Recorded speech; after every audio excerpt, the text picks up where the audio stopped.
ប្រធានាធិបតីអ៊ុយក្រែន Volodymyr Zelensky បានបញ្ជាក់នៅថ្ងៃអាទិត្យទី24ឧសភានេះថារុស្ស៊ីបានបើកការវិវត្តទ្រង់ទ្រីធំដោយប្រើប្រាស់វងដ្រូនយ៉ាងសម្បើមដែលក្នុងនោះមានទាំងការបាញ់លើរដ្ឋធានីគីវដោយមីស៊ីលល្បឿនលឿនជាងសម្លេងប្រភេទមីស៊ីល Ballistic Oryzhnik ពីប្រាភិច្រើនទៅលើរដ្ឋធានីគីវដោយសម្លាប់មនុស្សយ៉ាងតិច2នាក់និងរងរបួសជាច្រើននាក់ហើយនេះជាលើកទី3ហើយដែលរុស្ស៊ីបើកការវិវត្តដោយបាញ់មីស៊ីលប្រភេទ Zaporizhzhia Oryzhnik ជាមីស៊ីលដែលមានសមត្ថភាពបំពាក់ដោយក្បាលគ្រាប់នុយក្លេអ៊ែរតាមប្រធានាធិបតី Volodymyr Zelensky ក៏រត់មីស៊ីល Zaporizhzhia Oryzhnik បានវាយប្រហារទៅលើអគាររដ្ឋាភិបាលនិងទៅលើលំនៅឋានរបស់ប្រជាជនក្នុងនោះក៏មានសាលារៀនរបស់កុមារផងដែរការវិវត្តធ្វើឲ្យទីក្រុងគីវធ្លាក់នៅក្នុងអណ្ដាតភ្លើងឆេះនៅពីពេញទីក្រុងជាមួយនឹងដ្រូនរបស់រុស្ស៊ីបាញ់ស្រូចលើរដ្ឋធានីរបស់ប្រទេសដែលកំពុងហែកហួរដោយសង្គ្រាមឈ្លានពានរបស់មហាអំណាចមួយនេះលោក Zelensky បានបញ្ជាក់នៅលើបណ្ដាញសង្គម Telegram របស់លោកថាមីស៊ីល Oryzhnik មានបំពាក់ដោយក្បាលគ្រាប់នុយក្លេអ៊ែរបើកការវិវត្តទៅលើសង្កាត់ Mila Tazhka នៅតំបន់នៃទីក្រុងគីវថ្ងៃអាទិត្យទី24ឧសភានេះក្រសួងការពារជាតិរុស្ស៊ីបានបញ្ជាក់នៅថ្ងៃអាទិត្យទី24ឧសភានេះថាកងកម្លាំងមីស៊ីលរបស់ខ្លួននិងកងទ័ពដ្រូនរបស់ខ្លួនពិតជាបើកការវិវត្តយ៉ាងសម្បើមទៅលើរដ្ឋធានីគីវក្នុងនោះមានទាំងការបាញ់មីស៊ីលល្បឿនលឿនជាងសម្លេង Oryzhnik ផងដែរប៉ុន្តែបានបញ្ជាក់ថាការវិវត្តនេះរុស្ស៊ីសម្ដៅតែទៅលើទីបញ្ជាការកងទ័ពអ៊ុយក្រែននិងទៅទីតាំងមជ្ឈមណ្ឌលយោធាមូលដ្ឋានទ័ពអាកាសនិងតំបន់ឧស្សាហកម្មយោធារបស់អ៊ុយក្រែនគឺមិនតម្រូវទៅលើគោលដៅស៊ីវិលដូចទីក្រសួងការពារជាតិនៃប្រទេសរុស្ស៊ីបានបន្ថែមថាការវិវត្តនេះគឺជាការសងសឹករបស់ទីក្រុងមូស្គូសងសឹកដោយសារតែអ៊ុយក្រែនបើកការវិវត្តទៅលើលំនៅឋានរបស់ប្រជាជនរុស្ស៊ីនៅក្នុងទឹកដីរបស់រុស្ស៊ីនិងនៅតំបន់មួយចំនួននៅទីក្រុងមូស្គូប្រធានាធិបតីរុស្ស៊ី Vladimir Putin កាលពីថ្ងៃសុក្របានថ្កោលទោសការវិវត្តដោយវងដ្រូនរបស់អ៊ុយក្រែនដោយបាញ់ទៅលើតំបន់មួយនៃទឹកដីរបស់អ៊ុយក្រែនភាគខាងកើតនៃប្រទេសអ៊ុយក្រែនជាតំបន់ដែលគ្រប់គ្រងដោយរុស្ស៊ីហើយបាញ់ចំទៅលើទីតាំងរបស់ប្រជាជនដែលកំពុងស្ថិតនៅដែលទីក្រុងមូស្គូបានត្ដីបន្ទោសទៅលើអ៊ុយក្រែនថាបានបាញ់មីស៊ីលនិងដ្រូនសូម្បីតែទៅលើជំរករបស់អ្នកស្រុកក៏វាប្រាផងដែរលោកពូទីនអាងថាលោកពិតជាបានបញ្ជាឲ្យបើកប្រតិបត្តិការវាប្រាក្នុងទម្រង់នៃការសងសឹកតែប៉ុណ្ណោះលោកបញ្ជាក់ថាគ្មានច្បាប់យោធាណាហាមប្រាមមិនឲ្យរុស្ស៊ីបើកការវាប្រាទៅលើទីតាំងយោធារបស់សត្រូវនោះទីប៉ុន្តែសំខាន់បំផុតគឺអ៊ុយក្រែនបើកការវាប្រាទៅលើតំបន់មហាវិទ្យាល័យរបស់សិស្សនៅតំបន់មួយនៃភាគខាងកើតដែលជាទឹកដីធ្លាក់នៅក្នុងដៃរបស់កងទ័ពរុស្ស៊ីតាមក្រសួងសេវាកម្មសង្គ្រោះបន្ទាន់នៃប្រទេសរុស្ស៊ីអាងថាការវាប្រារបស់អ៊ុយក្រែនកាលពីថ្ងៃទី23ឧសភាទៅលើតំបន់ត្រាល់រ៉ុកស្ប៊ីកាលពីថ្ងៃសៅរ៍យ៉ាងហោចណាស់បណ្ដាលឲ្យមនុស្ស24នាក់រងរបួសការវាប្រានេះត្រូវបានឲ្យដឹងថាអ៊ុយក្រែនបើកការវាប្រាទៅលើតំបន់នោះគឺនៅយប់ថ្ងៃសៅរ៍អាជ្ញាធរវិមានកម្លាំងនៅតំបន់ភាគខាងកើតនៃប្រទេសអ៊ុយក្រែននៅខេត្តលូហ្គានបានប្រកាសកាន់ទុក2ថ្ងៃចំពោះការស្លាប់បាត់បង់ជីវិតប្រជាជនមួយចំនួននៅក្នុងខេត្តលូហ្គានដោយការកាន់ទុកនេះគឺប្រព្រឹត្តទៅនៅថ្ងៃអាទិត្យនិងថ្ងៃច័ន្ទទី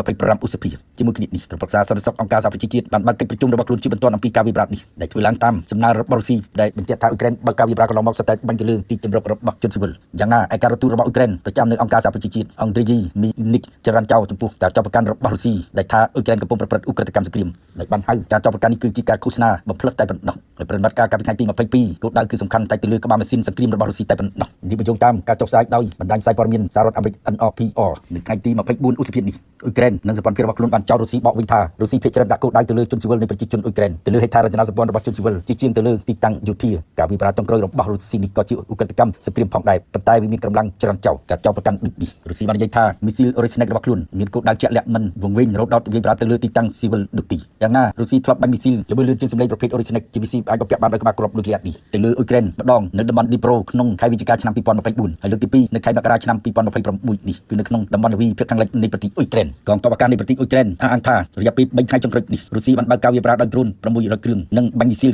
90គ្រាប់តែយ៉ាងណាអ៊ុយក្រែនអះអាងថាប្រព័ន្ធខែការពារដែនអាកាសរបស់ខ្លួនបានបាញ់ទម្លាក់ដ្រូន549គ្រឿងនិងបាញ់ទម្លាក់មីស៊ីល55គ្រាប់ចំណែកឯមីស៊ីល19គ្រាប់បានធ្លាក់ដោយអត់គោលដៅច្បាស់លាស់នោះទេមានន័យថាវាធ្លាក់ដោយអស់សមត្ថភាពនៃការហោះហើររបស់វាថ្មីៗនេះប្រធានាធិបតីអ៊ុយក្រែន Volodymyr Zelensky ប្រមានថារុស្ស៊ីដាក់ផែនការនៃការបាញ់មីស៊ីលកម្រិត IRBM Oryzhnik នេះគឺដូចអ្វីដែលក្រុមចារកម្មរបស់ពួកបច្ចេកវិទ្យាឲ្យដឹងថារុស្ស៊ីកំពុងតែឈានដល់ការប្រើប្រាស់មីស៊ីលកម្រិត IRBM ប្រភេទ Oryzhnik នេះវាជាមីស៊ីលដែលអាចបំពាក់ក្បាលគ្រាប់នុយក្លេអ៊ែរគឺជាការវាយប្រហារដើម្បីគំរាមនិងបង្ក្រាបអ៊ុយក្រែនថាបើ Oryzhnik អាចបាញ់ដល់រដ្ឋធានីគីវគឺ Oryzhnik តែវាបំពាក់បានដោយក្បាលគ្រាប់នុយក្លេអ៊ែរនោះក៏វាអាចបាញ់ទៅដល់រដ្ឋធានីគីវផងដែរបើករណីចាំបាច់ប្រធានាធិបតីអ៊ុយក្រែន Volodymyr Zelensky ថ្មីៗនេះបាននិយាយថាមីស៊ីល Oryzhnik វាជាមីស៊ីលល្បឿនលឿនជាងសម្លេងដ៏ខ្លាំងបំផុតរបស់រុស្ស៊ីវាល្បឿនលឿនជាងសម្លេងដល់ទៅ10ដងពិបាកបំផុតក្នុងការបាញ់ស្កាត់ទម្លាក់គ្រាប់មីស៊ីលនេះគ្រាប់មីស៊ីលនេះវាមានអនុភាពក្នុងការបាញ់ទម្លុះចូលរំដីផងដែរយ៉ាងណារុស្ស៊ីនៅវិញអាងថាការពីយប់ថ្ងៃសៅរ៍ចូលដល់ថ្ងៃអាទិត្យទី24ឧសភានេះអ៊ុយក្រែនបានបាញ់ដ្រូនជាច្រើនចូលទៅតំបន់ទីក្រុងមូស្គូនិងតំបន់ជាច្រើនទៀតរាប់ទាំងតំបន់ជ្រួយអបទុយគ្រីបៀប៉ុន្តែប្រព័ន្ធខែការពាររបស់រុស្ស៊ីនៅតំបន់នោះបាញ់ទម្លាក់ដ្រូនរបស់អ៊ុយក្រែនស្ទើរតែទាំងអស់ប្រពន្ធរបស់កងទ័ពរុស្ស៊ីបានថាដ្រូន33គ្រឿងត្រូវបានបាញ់ទម្លាក់នៅតំបន់មួយក្បែរទីក្រុងមូស្គូកាលពីរំលងអាទិត្យចូលថ្ងៃទី24ឧសភាទាំងរុស្ស៊ីនិងអ៊ុយក្រែននៅពេលនេះមានតុល្យភាពប្រហាក់ប្រហែលគ្នានៃការប្រើប្រាស់យន្តហោះគ្មានមនុស្សបើកគឺដ្រូននេះវាប្រើគ្នាទៅវិញទៅមកអ៊ុយក្រែនបើទោះជាជនរងគ្រោះនៃសង្គ្រាមប៉ុន្តែមានសមត្ថភាពនៃការប្រើប្រាស់ដោយបាញ់ដ្រូនទៅលើសត្រូវរបស់ខ្លួនហើយសូម្បីតែរដ្ឋធានីមូស្គូក៏រងការវាយប្រហារដោយវងដ្រូនរបស់អ៊ុយក្រែនផងដែរអ៊ុយក្រែនប្រកាសថាខ្លួនគីនៅតែមានសមត្ថភាពក្នុងការបាញ់ទាំងដ្រូនរយៈចម្ងាយឆ្ងាយនិងមីស៊ីលរយៈចម្ងាយឆ្ងាយរបស់ខ្លួនគឺ Flamingo ទៅលើទីក្រុងមូស្គូហើយប្រមានថាការសងសឹករបស់ខ្លួនជាពុំរួចទីនិងបាញ់មីស៊ីលរបស់អ៊ុយក្រែនគឺ Flamingo ទៅលើទីក្រុងមូស្គូដោយប្រមានថាប្រជាជនរុស្ស៊ីនៅទីក្រុងមូស្គូគួរតែប្រុងប្រយ័ត្នបំផុតចាប់ពីម៉ោងនេះតទៅ